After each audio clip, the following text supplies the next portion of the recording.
4 अगस्त 1972 पूरी दुनिया की न्यूज बुलेटिन में अचानक एक खबर सुनाई दी। खून चूसने वाले इन खटमलों को देश से निकाल कर बाहर करो। ये खबर थी अफ्रीका के एक देश की, जहां के तानाशाह ने 60 से 70 हजार भारतीयों को अचानक देश छोड़ देने का आदेश दे दिया था। दोस्तों, वो देश था युगांडा और ये बयान उस देश के तानाशाह ईदी अमीन ने दिया था। 6 फीट और 4 इंच लंबे और 135 किलो वजनी ईदी अमीन को युगांडा का कसाई या बुचर ऑफ युगांडा कहा जाता था।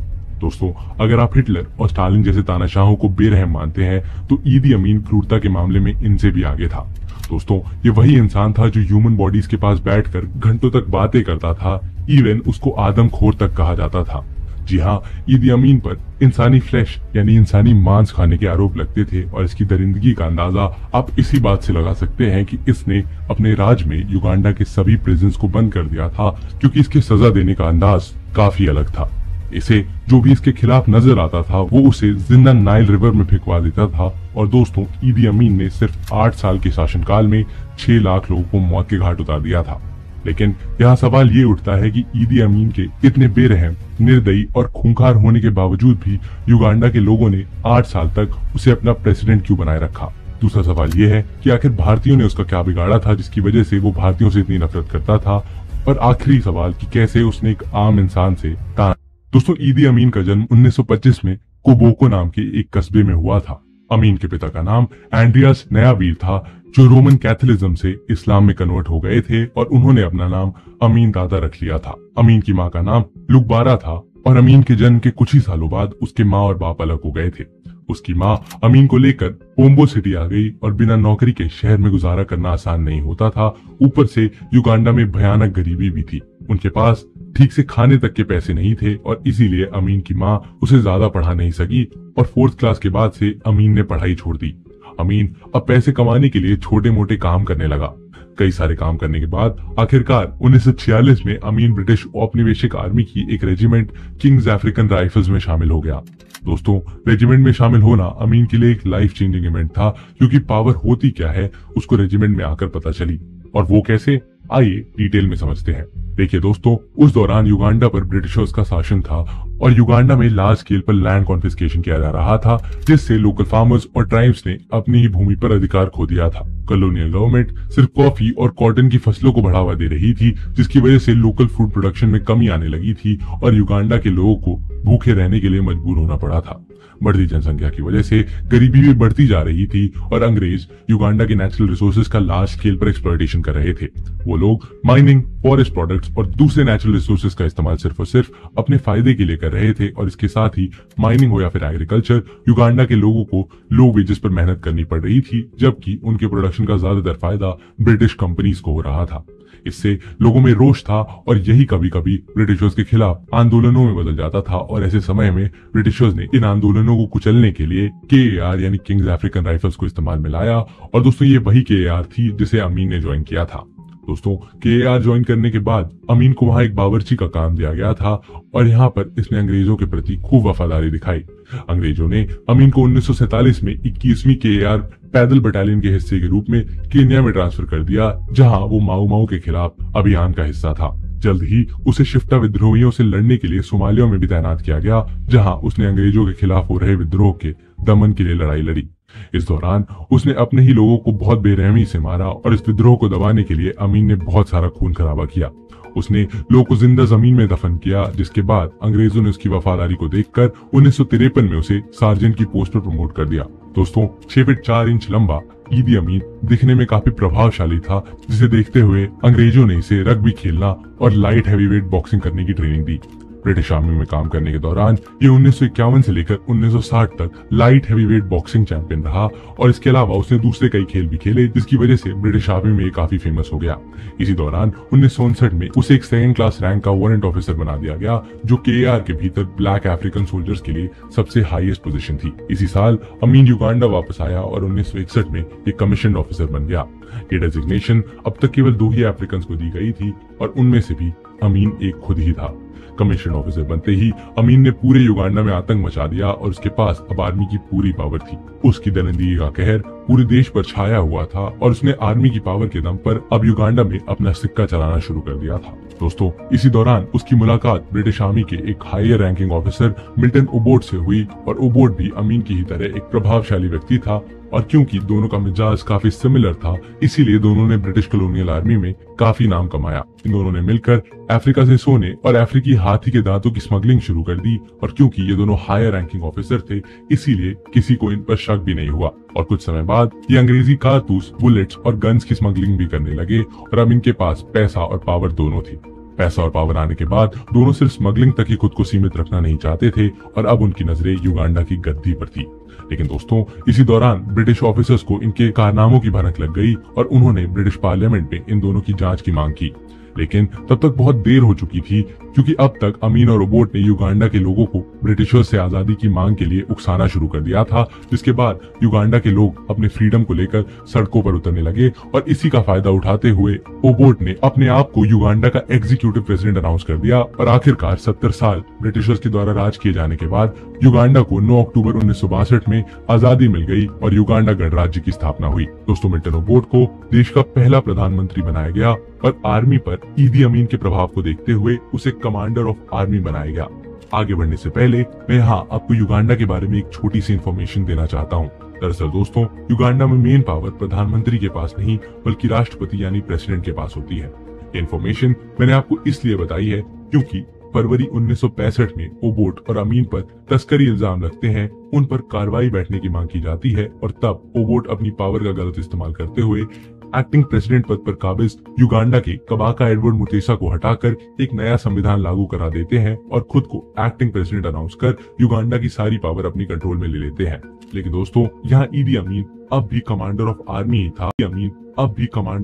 ही था। और अमीन अब ओबोट से जलने लगा था क्योंकि एक समय पर दोनों एक जैसे पद पर होने के बावजूद ओबोट आज प्रेसिडेंट था और अमीन उसके अंडर एक ऑफिसर। और दोस्तों यही वो वजह थी कि दोनों के बीच मनमुटाव शुरू हो गया और अमीन अब ओबोट के अंदर काम नहीं करना चाहता था, वो अब उससे सत्ता हथियाना चाहता था। लेकिन ओबोट के देश में रहते हुए ऐसा पॉसिबल नहीं था और ऐसे में अमीन ने सत्ता को पाने के लिए अपनी ताकत बढ़ानी शुरू की। उसने गरीब और पिछड़े लोगों को आर्मी में रिक्रूट करना शुरू किया और वो उनके साथ उठता बैठता और उन्हें पर्सनल ट्रेनिंग देता, जिसकी वजह से वो लोग अमीन को भगवान की तरह पूजने लगे। लगभग एक दशक तक आर्मी को लीड करते हुए उसने आर्मी को पूरी तरीके से कंट्रोल में ले लिया और लगातार युगांडा की आर्मी में ट्रूप्स में माइनॉरिटी को रिक्रूट करने की वजह से अब आर्मी में अमीन के वफादार माइनॉरिटी ट्रूप्स की संख्या बढ़ गई।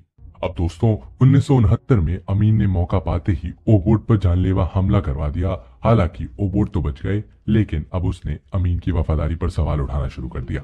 ओबोट को अमीन को चीफ ऑफ आर्म फोर्सेस बनाना अपनी भूल लगने लगी, जिसके बाद अक्टूबर 1970 आते आते ओबोट ने अमीन से सेना की कमान वापस ले ली और उसे खुद कंट्रोल करने लगा। ओबोट के इस फैसले ने अमीन को और अधिक खतरनाक बना दिया और अब वो युगांडा की गद्दी पर बैठने के साथ ही ओबोट को मारना चाहता था। अब वो पहले से ज्यादा युगांडा के लोगों में ओबोट के खिलाफ प्रोपेगेंडा फैलाने लगा।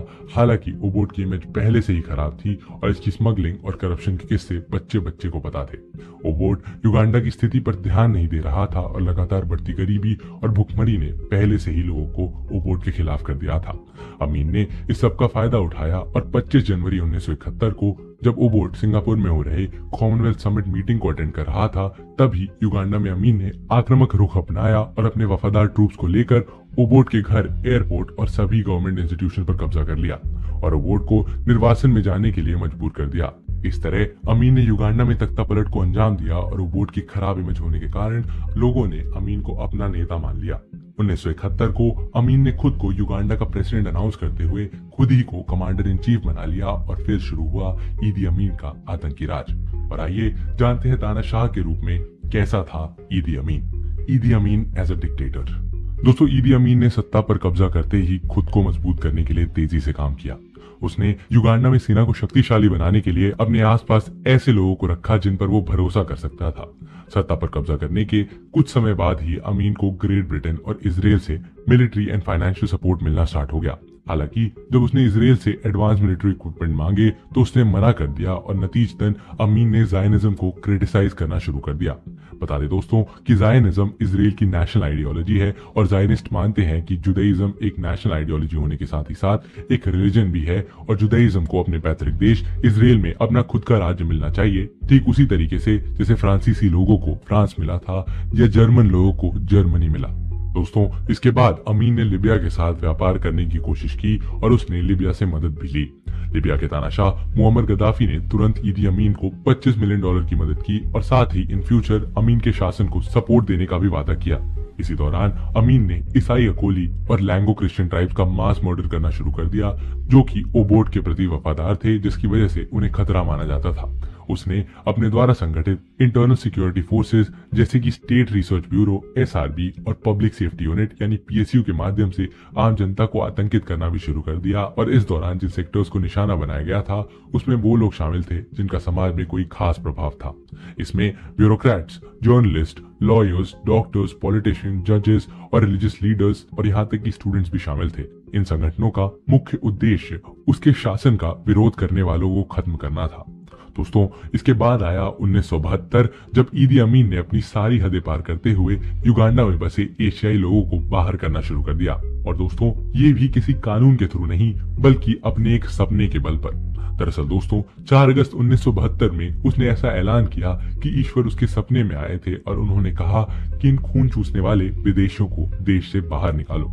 और दोस्तों, इसके साथ ही अमीन ने कहा कि एशियाइयों ने अपने आप को युगांडा के लोगों से अलग थलग कर लिया है और उन्होंने युगांडा वासियों के साथ मिलने जुलने की कोई कोशिश नहीं की और वो सिर्फ युगांडा को लूटना चाहते हैं। शुरू में तो अमीन की इस अनाउंसमेंट को एशियाई लोगों ने इतना सीरियसली नहीं लिया, लेकिन जब सेना ने लोगों की संपत्ति पर कब्जा करना शुरू किया तो लोगों को असलियत का एहसास हुआ और उन्हें युगांडा को छोड़ने के लिए सिर्फ 90 दिनों का वक्त दिया गया। सबसे हैरानी वाली बात दोस्तों यहाँ ये थी कि देश छोड़ने वाले सिर्फ अपने साथ 55 पाउंड लेकर ही युगांडा से बाहर जा सकते थे और अफसोसन लोगों ने अपनी सारी संपत्ति वैसे ही छोड़ देश से बाहर जाना शुरू कर दिया। बता दें कि इनमें से करीब 60 से 70 हजार लोग भारतीय थे जो औपनिवेशिक काल से भारत से आकर बसे हुए थे। इस दौरान भारत पहले ही बांग्लादेशी शरणार्थियों की समस्या से जूझ रहा था जो 1971 की इंडो पाक वॉर के बाद से भारत में आ गए थे। ऐसे में इंडियन गवर्नमेंट ने युगांडा का इंटरनल मैटर बताते हुए कोई खास कदम नहीं उठाया। इंडियन गवर्नमेंट ने अपने रिप्रेजेंटेटिव को युगांडा भेजा, लेकिन वो सिर्फ 10,000 लोगों को ही भारत वापस ला सके और कईयों को नस्ली भेदभाव के चलते अपनी जान गंवानी पड़ी। और दोस्तों, अमीन के इतने बड़े फैसले का रिजल्ट ये निकला कि युगांडा की इकोनॉमी कोलैप्स हो गई, क्योंकि एशियंस युगांडा के टैक्स रेवेन्यू का 90% हिस्सा थे, जिसमें मोस्टली बिजनेसमैन इन्वॉल्व थे। इनके जाने के बाद सैनिक अधिकारियों को बिजनेस चलाने के लिए दिया गया, लेकिन वो इसे ठीक से संभाल नहीं पाए क्योंकि उन्हें बिजनेस का कोई अंदाजा नहीं था।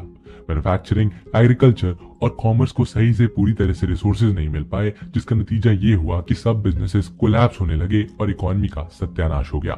वैसे तो अमीन ने कई बार ये माना कि ये फैसला लेने की सलाह अल्लाह ने उसके सपने में आकर दी थी, लेकिन अमीन के शासन पर famous book ghost of Kampala को लिखने वाले जॉर्ज एवन स्मिथ लिखते हैं कि इसकी प्रेरणा उसे लिबिया के तानाशाह कर्नल गद्दाफी से मिली थी, जिसने उसे सलाह दी थी कि उसकी देश पर पकड़ तभी मजबूत हो सकती है जब वो इकोनॉमी पर पूरा कंट्रोल कर ले। गद्दाफी ने उससे कहा कि जिस तरह उसने अपने देश यानी लिबिया में इटालियन से पीछा छुड़ाया है, उसी तरह वो भी भारतीयों से अपना पीछा छुड़ाए। और दोस्तों, एशियाई लोगों के जाने के बाद ईदी अमीन ने ग्रेट ब्रिटेन और इजराइल के साथ संबंध भी तोड़ लिए और इसके बाद भारत ने भी एशियाई युगांडा वासियों के साथ किए गए इस अत्याचार के कारण युगांडा के साथ अपने संबंध तोड़ लिए। ईदी अमीन ने अपने 8 साल के दमनकारी शासन के दौरान हिंसा को इस तरह से जारी रखा कि अमीन को लगभग 6 लाख नागरिकों की मौत के लिए जिम्मेदार माना गया। इस दौरान उसने अपनी सेना को उस समय अफ्रीका में बेस्ट आर्मी के रूप में संबंध तोड़ लिए। ईदी अमीन ने अपने 8 साल के दमनकारी शासन के दौरान हिंसा को इस तरह से जारी रखा कि अमीन को लगभग 6 लाख नागरिकों की मौत के लिए जिम्मेदार माना गया। इस दौरान उसने अपनी सेना को उस समय अफ्रीका में बेस्ट आर्मी के रूप में तैयार करना शुरू किया और कहा जाता है कि इसमें सोवियत संघ ने उसकी मदद की थी। इसमें रूस से फाइटर प्लेन्स, MiGs और टैंक्स इत्यादि रूस की तरफ से समर्थन के तौर पर आए थे। ईदी अमीन को भी अपनी शक्तियों पर इतना घमंड हो गया था कि उसने साउथ अफ्रीका में इंपीरियलिस्ट और पैलेस्टीन के इजरायली से लड़ने तक की धमकी दे दी थी। ईदी अमीन के जुल्म अब पूरी दुनिया में फैल चुके थे और अंतर्राष्ट्रीय मंचों पर अमीन की आलोचना की जाने लगी थी। 27 जून 1976 को जब popular front for the liberation of फिलिस्तीन यानी PFLP ने इजराइल से पेरिस जाने वाली फ्रांस की फ्लाइट को हाईजैक कर लिया, तब अमीन ने इन आतंकियों का युगांडा में स्वागत किया और उन्हें सेना और हथियार मुहैया कराए।